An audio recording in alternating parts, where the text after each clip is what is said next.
తెలుగు అడుగుతాను, ఎందుకంత నిష్ఠూరంగా మాట్లాడతారు? కాకపోతే ఏంటండి వాడు బాధ్యత రాహిత్యం. ఏం చేశారేంటి అత్తగా? ఎక్కడ తీసిన వస్తువు అక్కడ పెట్టరు, ఎక్కడ విడిచిన బట్టలు అక్కడే వదిలేస్తారు. ఏ వస్తువు ఎక్కడ దాచుకోవాలో అక్కడ దాచుకోరు. పైగా ఇక్కడ పెట్టానా అంటూ అనుమానపు చూపుడు ఒకటి. అడుసు తొక్కనేల కాళ్ళు కడగనేల. అడగకుండా తీసుకోవడమే తప్పైతే వాడుకోగల ఆ వస్తువు తెచ్చివ్వడు. మర్చిపోయి ఉంటారుగా. ఆ జబ్బున వాడు అసలు తీసుకోకూడదు. ఏదో ఈసారి కుదిరి. అయినా ఉదయం ఏమిటి, అన్ని విషయాల్లోనూ అంతే. బాధ్యత రాహిత్యం ముందు పుట్టి తర్వాత వీళ్ళు పుట్టారేమో అనిపిస్తుంది ఒక్కొక్కసారి. ఆ విషయాన్ని మెల్లిగా చెప్పొచ్చుగా. అంత కటువుగా, నిష్ఠూరంగా, కోపంగా, మూతి ఓ బిగబెట్టేసి బీపీ తెచ్చేసుకుని మాట్లాడాలా?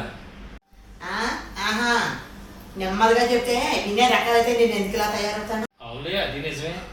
అప్పటికి 1-2 సార్లు నెమ్మదిగానే చెప్తాను. అవునవును.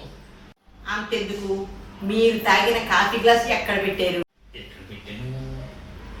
అదే నేను అడుగుతున్నది. హాల్లో టీవీ బల్ల మీద పెట్టారు. ఓ, మర్చిపోయాను. అదే బాధ్యత రాహిత్యం అంటే.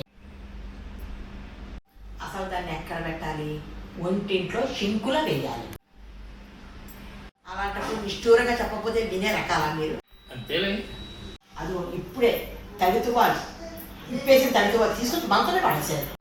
సారీ అయ్యా. ఈ దిక్కుమాల సారీలు లారీలు నాకు నచ్చవు. తీసుకెళ్ళి దండ మీద ఆరేసండి. అలాగే. ఒక 2 minutes వేరే పనిలో ఉన్నా. అదే వద్దునేది, ముందు ఇది పనే. ఈ పని చేసిన తర్వాత మీ పని చేసుకోండి. సరే, పోనీ 2 నిమిషాలు వద్దు, 1 నిమిషం వెయిట్ చేస్తారా?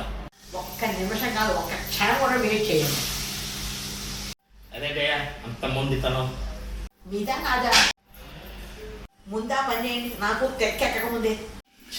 1 క్షణం కూడా ప్రశాంతంగా ఉండదు కదా. సరే, ఏం చేస్తాం? నిజాలు ఎప్పుడు నిష్ఠూరంగానే ఉంటాయండి.